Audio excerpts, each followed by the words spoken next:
Moving on, this is a Bubbles cabinet, but I actually have a multi-Williams board in it, and J-Rock, who's a programmer, created this multi-Williams board, and it's actually fantastic. And so I created a modified control panel for the Bubbles. This I purchased at arcadeshop.com. It's a steel control panel with an overlay, and I added enough controls to play all the games that are on the J-Rock board. So what games are on it? You say, well, right now I have Robotron running, and Robotron is just like the greatest game ever made by Williams. But they have other games too, and if you press the 1 and 2 player button together at the same time, you will get a menu system, and here's the games that are on it: Defender, Stargate, Robotron, Joust, Bubbles, Splat, Blaster, Sinistar. And you can play all those games with this custom control panel layout, and I actually rewired the entire cabinet JAMA. It actually was kind of a pain in the ass, but it all works great. I love it. You know, I'm not a Williams fanboy per se. I'm a Williams pinball fanboy, but, you know, the Williams video games, I have to admit, I'm not, like, uber, like, out of control crazy about them. So having a multi-Williams is just fine with me, and it takes up far less space than having all of these dedicated cabinets. And really, for my money, Robotron, that's where it's at. And alright, moving on. This is a Tron. It's an original dedicated Tron cabinet. I actually have new reproduction site art that I haven't put on. I have to tell you though, there's something to be said about an original cabinet. You know, it's got the battle scars on it, you know. This game was played in arcades, and you know what, I could make this thing look minty fresh tomorrow, because I bought all the artwork already, but something is holding me back on this one. I don't know what it is, but you know why? Because it looks good down here. It's like, why do I want to, you know, deface this original pristine game, or not pristine, but original, you know, game as it was made in the factory, you know, 30 years ago, or almost, you know, 25 years ago. So, and you know, Tron, this cabinet is actually hot right now because the movie's coming out, you know, the sequel's coming out in November, and it actually has Jeff Bridges in it. But Tron, I actually like this game, how it plays. A lot of people, they say the cabinet's better than the gameplay. You know what? I disagree. I think this game is fun as hell, and I love it, and it's got really cool black light effects. I don't know if you can see that. It's just a beautiful cabinet, and the game is a lot of fun. It was made by George Gomez, actually, who also did Revenge from Mars over there. You know, so, you know, George Gomez, it actually has a lot of pinball history. He did Lord of the Rings. He did the original Gorf joystick, which is now in Tron, actually. The joystick that is in Tron, this injection mold, is the same mold that they did Gorf in. They just did it in a translucent blue plastic. And they also used that mold for the Satan's Hollow joystick, which is an interesting little fact. But moving on, Burgertime. Wow, I love Burgertime. My wife actually is crazy about Burgertime, which is why I got this cabinet, and I also love it too, but I actually have a great looking Burgertime. I love it. I put a reproduction control panel overlay on here.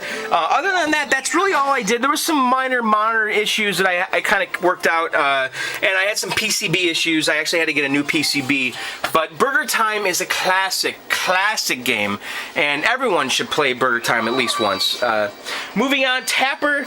You know, Tapper is kind of an uber game. You know, it's got one of the greatest looking cabinets of all time, and Midway did a pretty good job with their cabinets back in the day.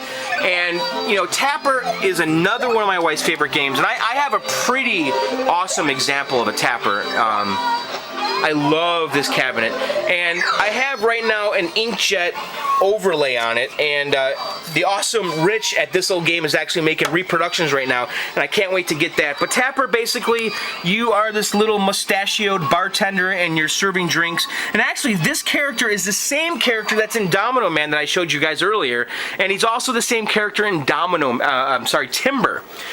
So Tapper is a fantastic game, and again, what's cool is the controls. You have these little beer taps to serve drinks.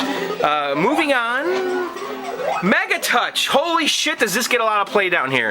And Megatouch, you know, my wife and I guess we were kind of barflies in a way, and we played a lot of Megatouch in the bars, and it was an absolute must-have for down here, and my wife and my kids absolutely adore that thing. Megatouch rocks.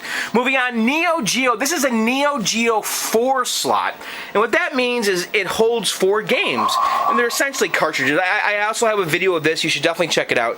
Right now, I have in here, and you can see there's 4 lit up marquees, and the game that's currently playing is lit, and this is League Bowling. And if we come down here and press select, we can go from game to game. So in this slot, I actually have a 120-in-1 multi cartridge, and right now I'm not sure what game is selected. The King of Fighters, of course.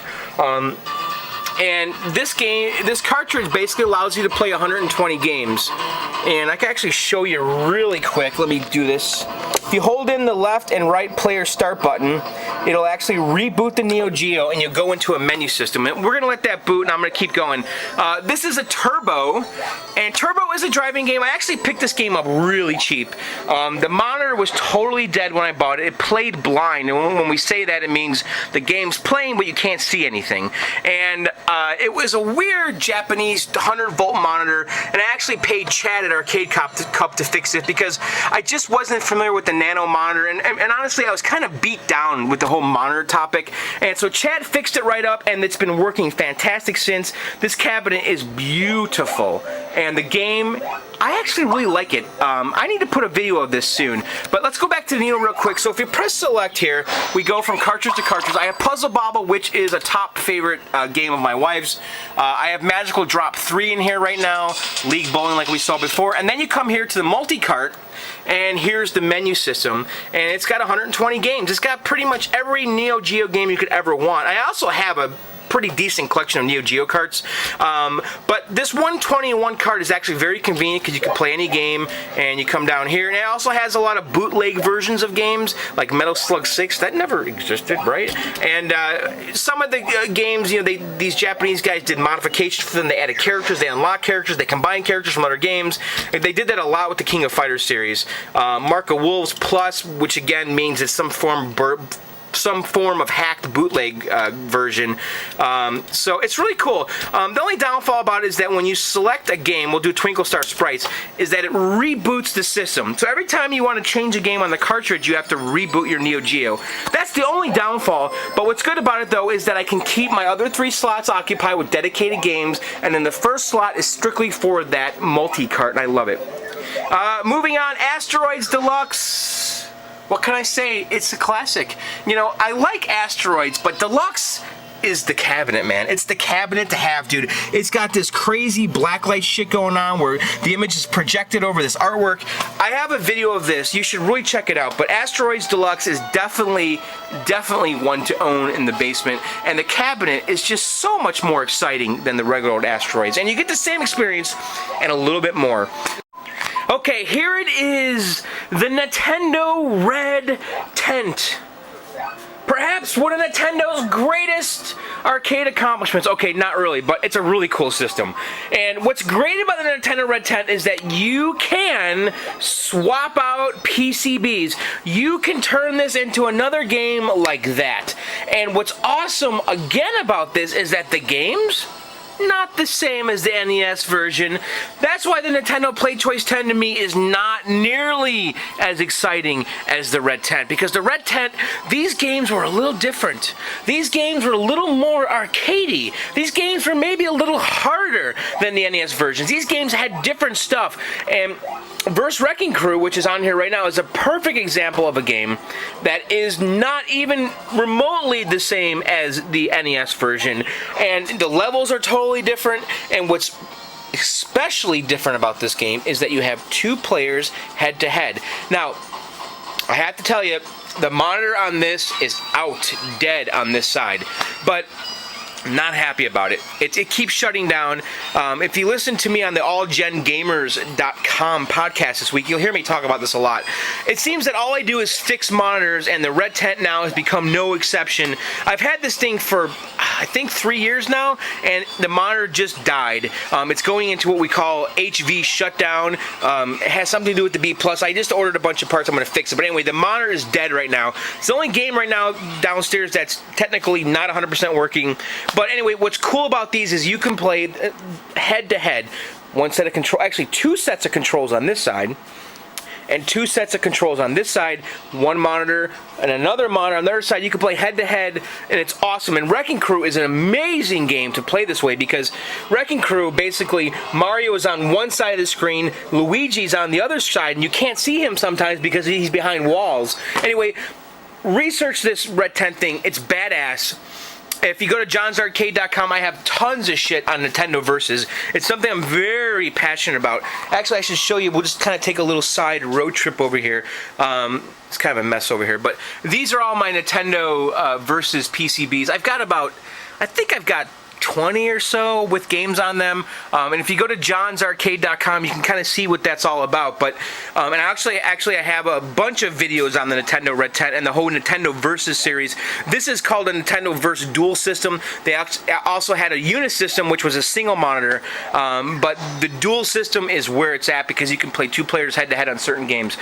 Moving on, this here is a Golden Tee. And again, like I said earlier, you know, my wife and I, you know, we hung out in the bars a lot, and we played a lot of games, and this is actually kind of like my bar game area. The Megatouch should actually be over here, but it's not. But Golden Tee was a game that we played the living shit out of, and I had to have one. And a local operator near me had one for sale. Actually, I was in his warehouse, and I saw it, and I offered him some money, or actually he told me a price, whatever. I bought it, and I'm very happy. It's actually a very, very nice example of a Golden Tee. It's an original dedicated. A lot of these are conversions. You'll see them on Craigslist. They were like Teenage Mutant Ninja Turtles and X-Men, and this is a dedicated one. I actually bought it. It was a Golden Tee 2005 Fore. I upgraded the board set to Golden Tee 4 Complete, and it's great. It's got, I think, 27 courses on it. It's got all the Golden Tee 4 courses on one board set, and I have yet to put up a video about this, and I will, but Golden Tee is just a fantastic golf game. It's a great party game. It's a great game to play when people are over. This is an English Marked Art Super 6 Plus 2. It was made by Arachnid, and this was a game that my wife and I also played in the bars quite a bit. And I actually picked up 2 of these for $25, I shit you not, out of a warehouse, and they were both busted, broken, dead. And I took the 2, I combined them together, and I made a working one. And it's actually a fantastic shaped cabinet. And this thing has been working like a champ ever since I fixed it, and I love it. Moving on, the next game here is called Ice Cold Beer. And this is a really crazy game, actually. And I have a video up of this as well. You should definitely check it out. I also have the free play mod in here that was posted at klov.com, KLV.com. Do search for free play. I forget the user that made it, but basically what you have to do is you have 2 joysticks left and right, and you have to move this kind of bar and roll this ball up and get it into the hole that's blinking. And that's the whole game. But you should really check out my video of this because it really goes into depth and really explains it. That's Ice Cold Beer. Okay, you know, we're going to go upstairs. I'm going to show you guys a couple games I have on the first floor.